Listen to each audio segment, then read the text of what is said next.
이번 주에, 바로 전주였죠. 전주에 이 얘기를 하려면은 그저 한 2주 전, 3주 전의 일 같습니다. 마가의 다락방에서 이제 열심히 설교, 목요일 날, 금요일 날 열심히 설교를 하고 또 이제 상담을 들어와서 큰 마음, 이제 아주 마음을 굳게 먹고 여러분들하고 상담 시간을 갖습니다. 보통 한 2시간 정도를 상담을 하는 것 같아요. 근데 그 상담이 또 피곤하지 않습니까? 겨우 상담을 다 맞춰가고 아우 이제 됐다 하는 순간에 어느 할머니가 아니라 연세가 많이 드신 분이 막무가내로 문을 열고 들어오셨습니다.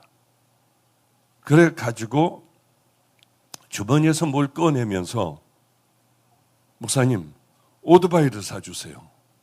그게 무슨 말씀인가? 천천히 잘 얘기해 보시죠. 오토바이를 사주셔야 합니다. 기도하는데 자꾸 마음속에 오토바이 해가지고 그리고 120 그래가지고 아들이 준 돈 뭐 이렇게 갖고 또 이렇게 저렇게 돈을 모아서 120만 원을 갖고 왔으니 누구를 사주든지 오토바이를 사주십시오. 그리고 나가서 마음이 불편하더군요. 누굴 사줘야 돼? 내가 오토바이를 타고 다닐 수도 없고 무슨 말씀일까? 혹시 이 선교지에 사주라는 말이 아닌가 하고 일단 그 돈을 그렇게 그분의 성함을 쓴 것과 그냥 이렇게 놔뒀습니다. 무슨 오토바이인가?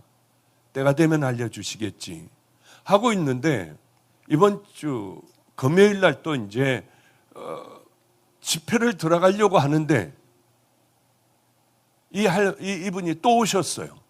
죄송해요. 여기 할머니라고 그랬어요. 제가 보기엔 연세가 꽤 드셨거든요. 할머니까지는 안 가셨는데 이분이 80만 원을 또 갖고 오셨어요.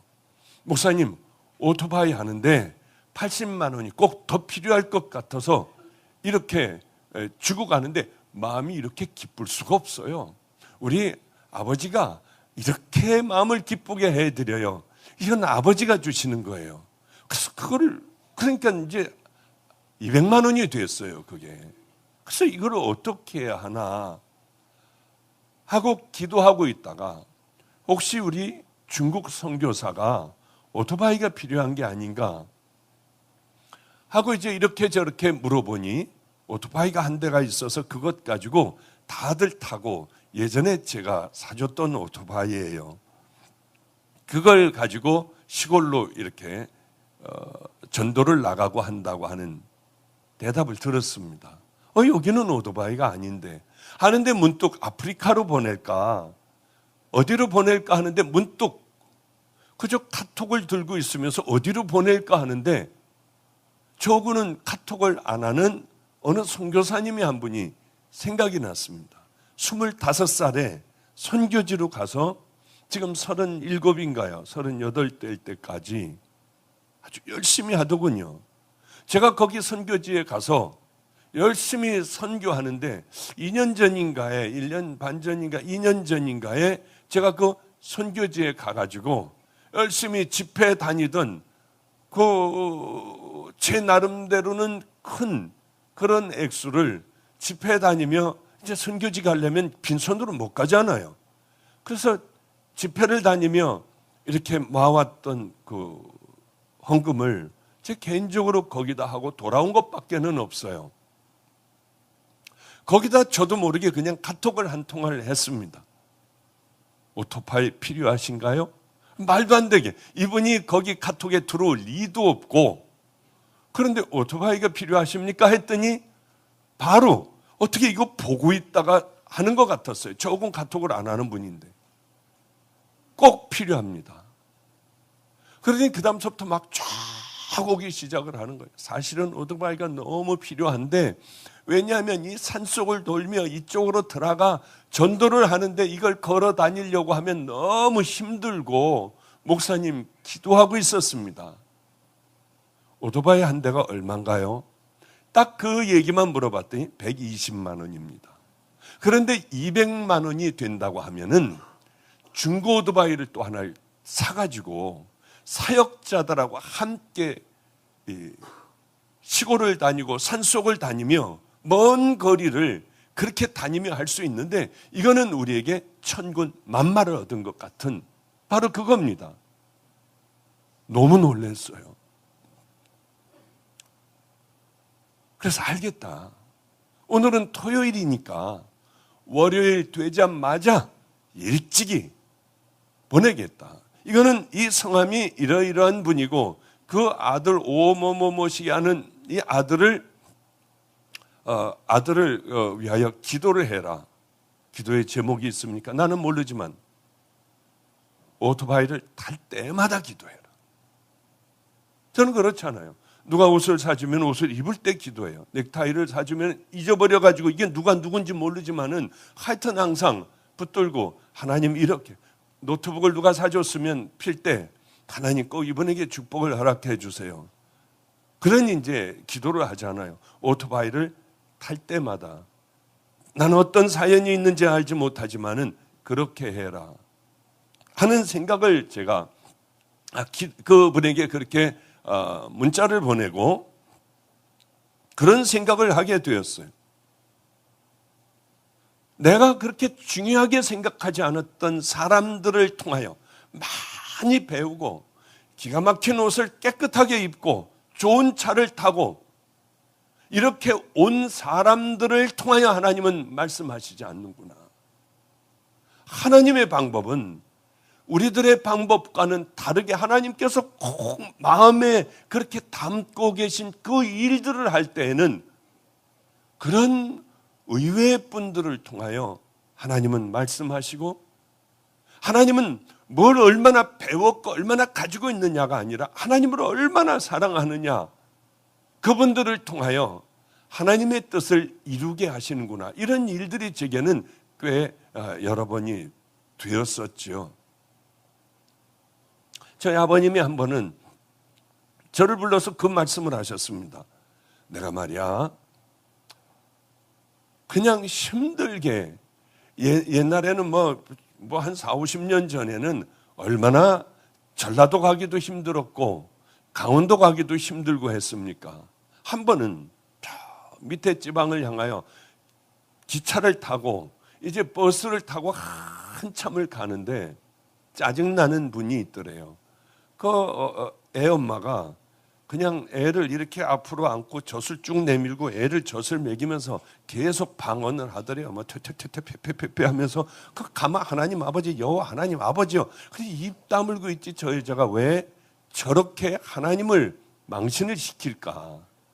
참 저런 사람들 때문에 하나님이 망신을 당해. 하는데 이 여자가 또 갑자기 내려달라고 소리를 지르더래요. 우리 하나님께서 지금 바로 내리라고 했다고요. 그래서 창피해가지고 왜 저럴까 저 여자가 하더니 급하게 막 여기서 내려달라고 하더니 급하게 내려드려요. 그러더니 큰일 날 뻔했다고 하는, 이렇게 쳐다보니 큰일 날 뻔했구나. 아이고 잘 내렸다. 그래서 저런 여자를 하나님 참 망신 좀 안 당하게 하나님 이름이 욕되지 않게 좀 해달라. 그리고 하나님 앞에 기도를 했대요. 저런 사람들이 하나님을 욕먹게 하지 않느냐.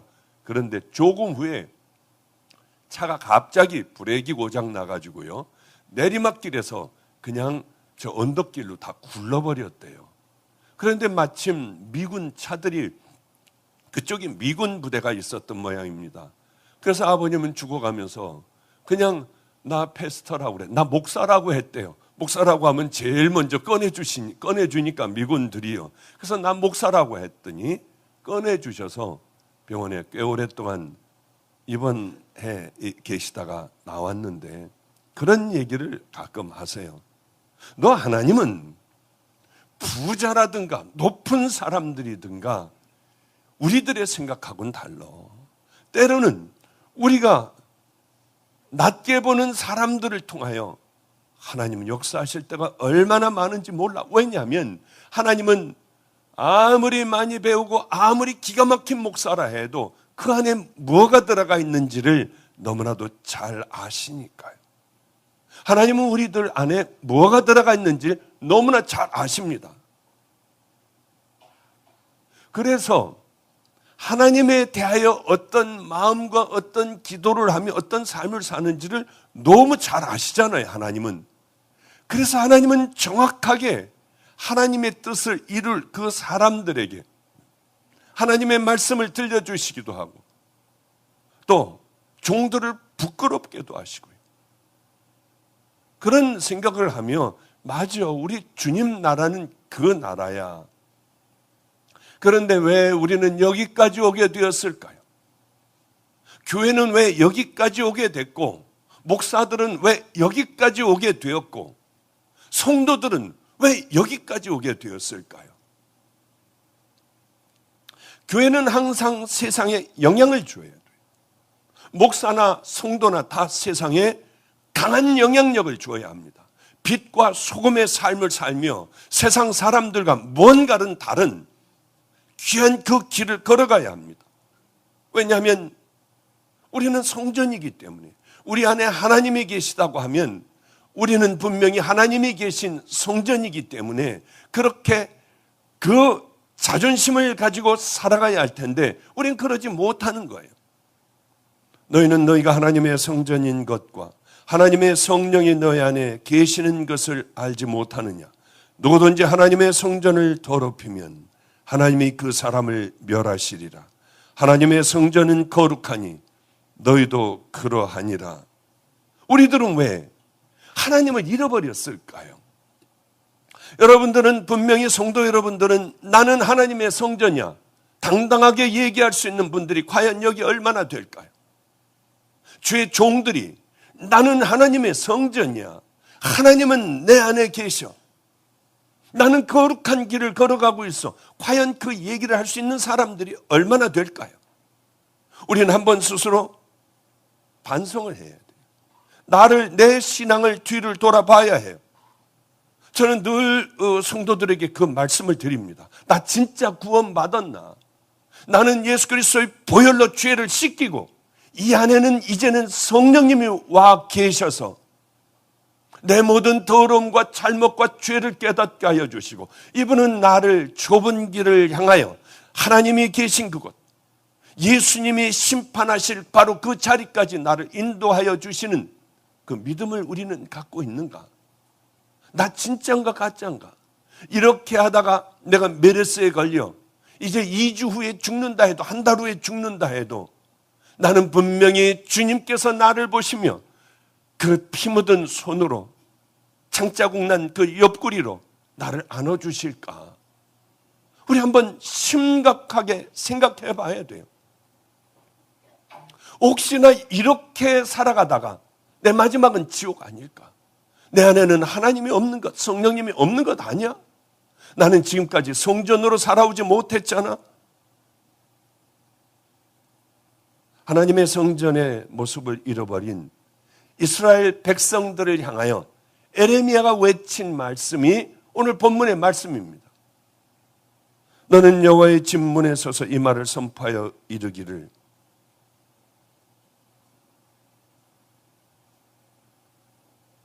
여호와께서 이와 같이 말씀하시니라. 너는 여호와의 성전 뜰에 서서 유다 모든 성읍에서 여호와의 성전에서 와서 여호와의 성전에 와서 예배하는 자에게 내가 내게 명령하여 이르게 한 모든 말을 전하되 한마디도 가감하지 말라. 누구에게 지금 얘기를 하시는 겁니까? 누구에게? 성전에 와서 예배 드리는 하나님의 백성이라고 하는 그들에게 너는 한마디도 가감하거나 더하거나 빼지도 말고 그대로 너는 이 얘기를 해라. 그 말씀을 하나님은 하시는 겁니다. 에레미야에게. 요시야 왕이 있었습니다. 이 어린 나이에 왕이 됐어요. 아주 어린 아이가 왕이 됐습니다. 이 아이는 커가며 얼마나 하나님을 사랑했는지 이 아버지, 할아버지 다 우상을 섬기며 이스라엘에는 다 우상 투성이인 그 사람들을 백성들서부터 다 그리로 가고 있을 때 요시야라고 하는 왕이 혜성같이 등불이 되어 나타났습니다. 아니 다 그런 상황에서 살면 다 그렇게 썩어져 가는 것이 분명한데 이 썩어져가는 가운데 하나님께서 요시야 왕을 세우셨어요. 물들지 않았어요. 세상이 아무리 다 그렇다 해도 이 요시야 왕은 물들지 않았어요. 당당하게 그 길을 걸어갔습니다. 율법책을 발견했습니다. 하나님의 말씀이 이런 것이었구나. 우리는 하나님의 말씀을 잃어버리고 살았구나. 옷을 다 찢어버리고 머리털을 뽑으며 울었어요. 모든 백성에게 하나님의 율법책의 말씀을 들려 일으키게 했습니다. 그리고는 이대로 살아가기를 이제 결단을 하고 다시 한번 종교 개혁을 일으키잖아요. 하나님이 얼마나 기뻐하셨을까. 우리들은 다 요시야 왕이 되어야 해요. 아유, 나 같은 게 나 같은 건 알지도 못하는데 그러다 지옥 가요. 우린 적극적으로 믿음 안에 들어가야 합니다. 적극적으로 잘못된 것들을 버려야 하고요.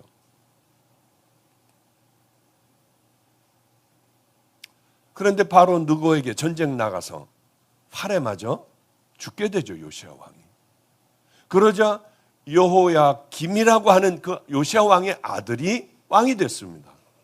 아버지가 하는 것을 잘 보고 있다가 좋은 것은 내 것으로 만들고 잘못된 것은 잘라버리고 하며 어린아이가 자랐으면 얼마나 좋겠습니까마는 이 아이는 아버지를 본받지 않았어요.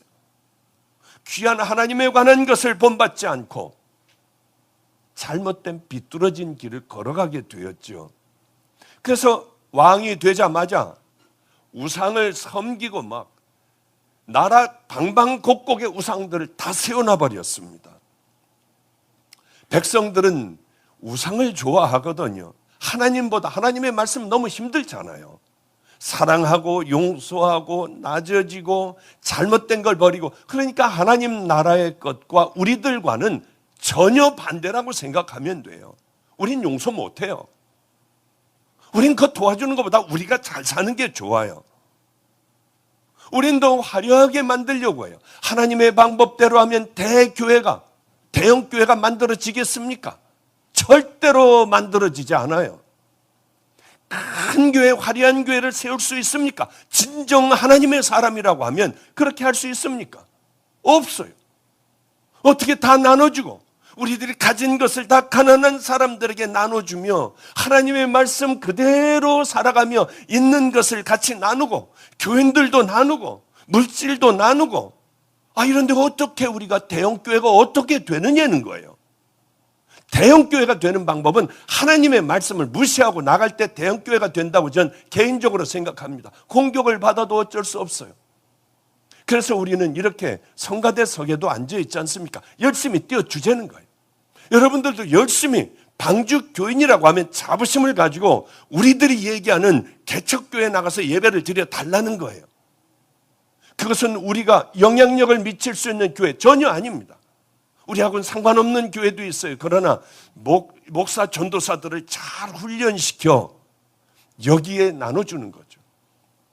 올해 내에 우린 600명이 나가서 예배 드리는 것을 목표로 하고 있어요. 아무리 좋은 교회 다니면 뭐합니까? 여호와 여기가 우리의 전이에요. 여기가 방주교회 우리 교회예요. 백날 얘기하면 뭐합니까? 우리는 그렇게 살아가야 돼요.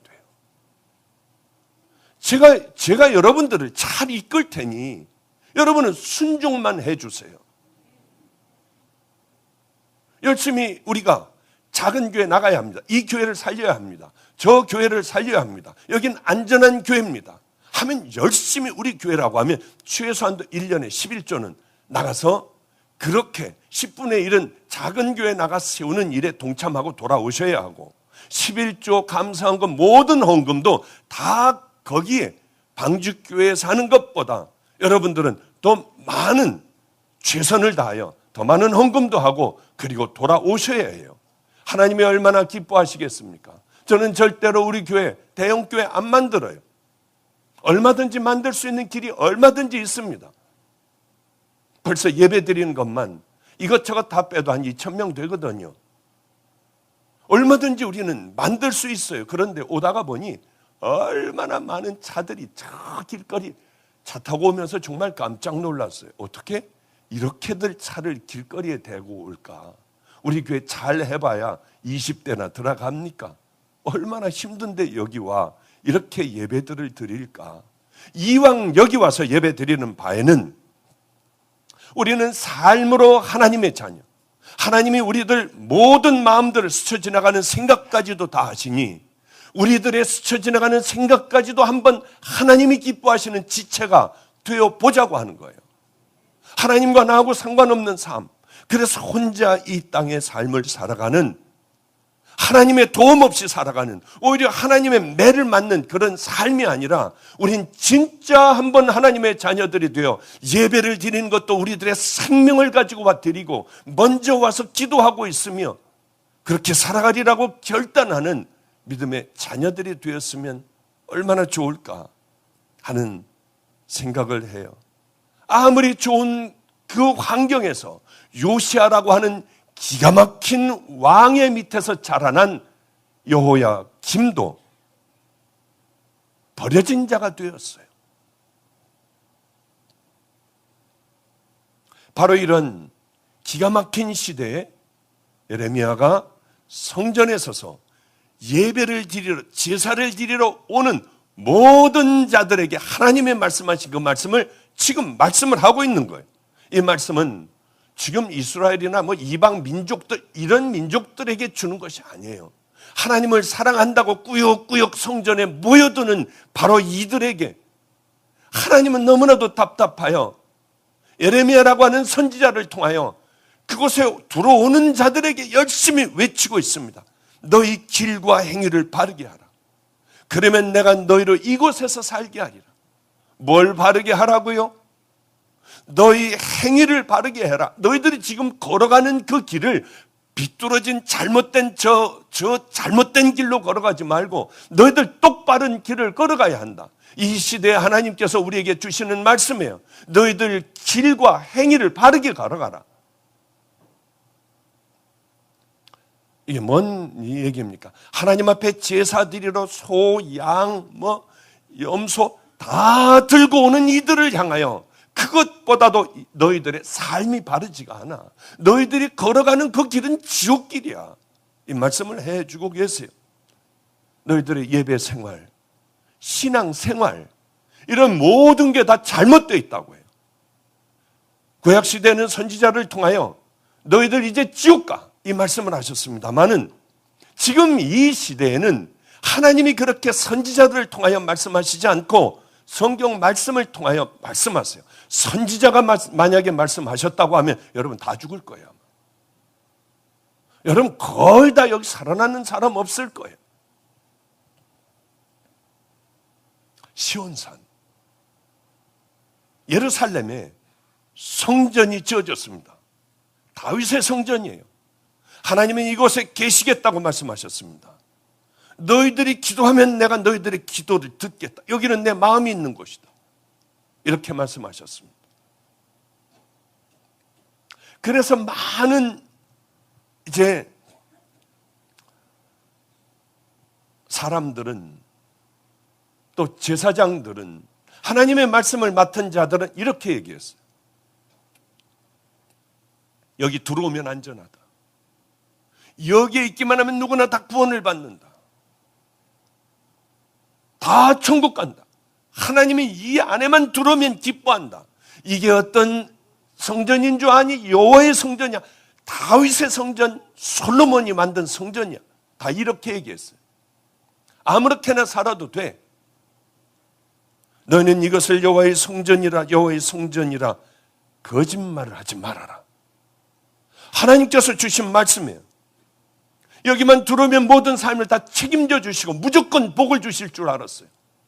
그런데 심령이, 마음이 더러운데, 여러분의 뒤에서 사는 삶이 더러운데 여기에 하나님께서 막 복을 주시겠습니까? 다 거짓말들이에요. 먼저 뭐 해야 됩니까? 저는 한국교회에서 이 얘기가 많이 전해져야 된다고 생각해요. 심령이 깨끗해야죠. 정말 천국 백성이 돼야지 하나님께서 하늘에서 복을 주시고 이끌어 주실 거 아닙니까? 그런데 우리의 삶은 거지 같기가 짝이 없어요. 하나님께서 우리들의 삶을 보면 당장에 벌을 내리실 그 삶을 살아가고 그 생각과 그 인격으로 살아가며 당신들 복 주신다는 거야, 하나님께서. 너희들 그런 소리 하지 말아라. 큰일 날 생각이라. 하나님은 건물이 아니라 다윗의 뭐고 다윗이 뭘 준비했고 솔로몬이 어떤 것을 어떻게 화려하게 준비했건 하나님은 관심이 별로 그렇게 크게 없으세요. 하나님은 누구에게 관심이 있습니까? 거기 들어가는 예배자들의 마음이 어떠냐? 너 삶을 어떻게 살고 왔냐? 너 얼마만큼 너를 십자가에 못 박고 너는 여기까지 왔니? 건물로서의 성전이 아니라 이스라엘 백성들의 마음속에 하나님을 사랑하는 그 마음을 하나님은 원하셨습니다. 우리 혹시 속빈 강정과 같이 예배 한번 보고 가는 것 아닙니까? 그런 삶을 살아가며 우리는 하나님의 자녀라고 얘기합니까? 그렇게 얘기해서는 안 돼요. 내 이름으로 일컬음을 받은 이 집에 들어와서 내 앞에서 서서 말하기를 우리가 구원을 얻었나이다 하느냐? 이는 모두만 가증한 일을 하려 함이니라.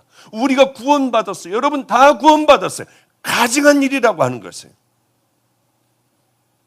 그렇게 너희들은 내가 미워하는 일들을 저지르며 너는 교회에 와서 예배 한번 보는 것으로 나는 천국 백성이다. 우리 주님이 축복을 주실 것이다.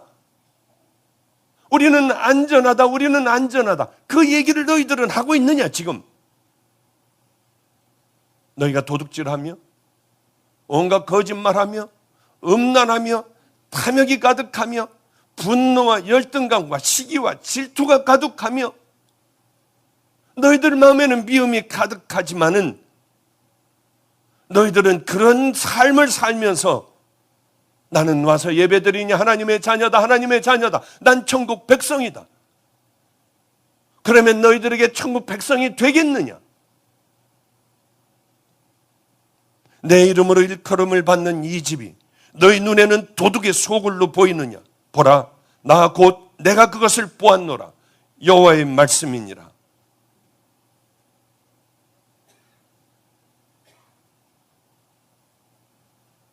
솔로몬의 성전도 그렇지만 하나님이 이 시대의 수많은 교회들의 예배와 그들이 가는 길과 그 행위를 보며 마음의 중심을 보며 주님 뭐라고 하실까?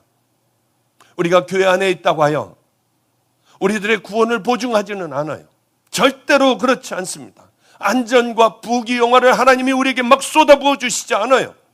바른 예배를 드려야 돼요. 생명을 다하는 예배를 드려야 돼요. 바른 성전에 대한 태도를 가지고 우리는 살아가야 돼요. 하나님을 바라보며 하나님의 말씀대로 살아가려고 애를 써야 돼요. 그렇지 않다고 하면 우린 저주의 삶이 되지 않겠습니까?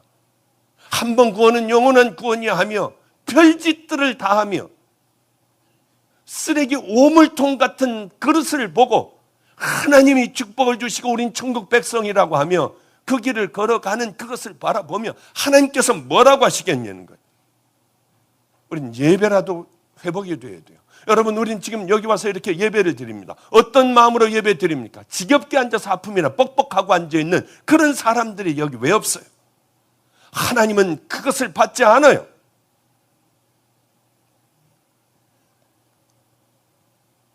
부자 되려고 예배 드리러 오지 마세요. 예수 믿고 부자 된다고 하면 성경에 분명히 그렇게 기록해 놓으셨을 거예요. 예수님의 제자들은 다 순교당했습니다.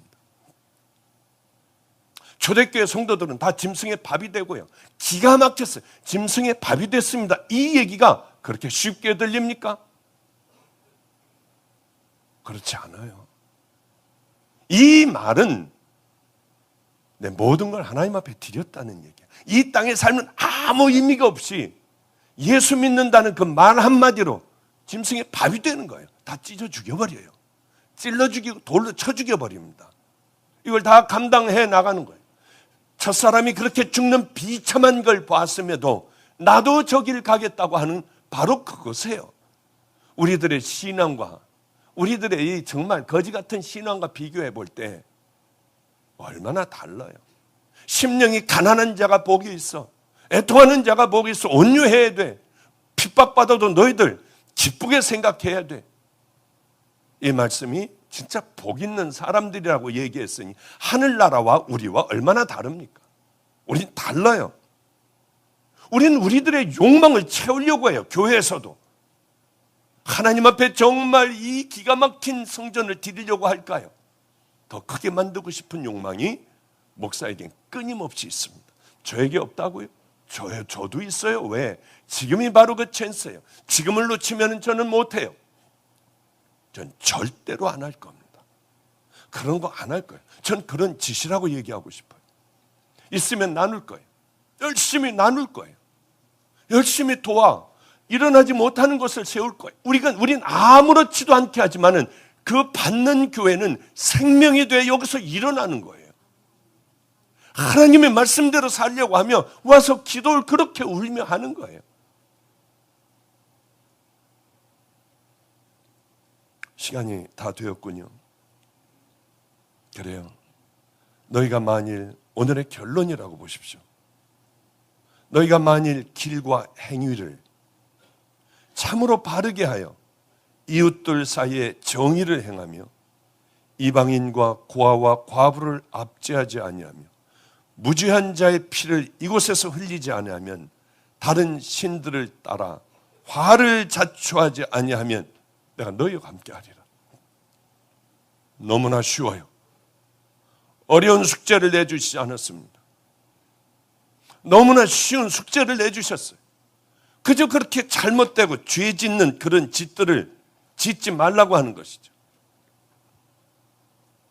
그러니 이제 우리들은 예수 믿는 이유가 하나 변화되지 못한 모습이 아니라 이제는 싸우십시오. 싸워야 얻어질 수 있는 것을. 가만히 있는다고 하여 다 얻어지지 않아요. 좋은 인격과 세상의 빛과 소금, 성령님이 다 해주시니 우린 가만히 있어도 돼. 절대로 안 돼요. 싸워야만 얻어지는 것입니다. 이제 함께 박 목사와 함께 싸우는 그 길을 가시지요. 하늘나라와 나와는 반대예요. 그것을 버리시는, 그리고 귀한 은혜의 길을 결단하시고 이제 예배도 먼저 와서 내 모든 죄들을 하나님 앞에 다 쏟아내고 정말 간절한 마음으로 예배를 드리셔서 하나님께서 여러분의 주인이 되어주시고 여러분의 심령에 마음껏 부어주시며 이 세상을 책임져 주시는 은혜의 길을 걸어가시기를 주님의 이름으로 축복합니다. 기도하겠습니다.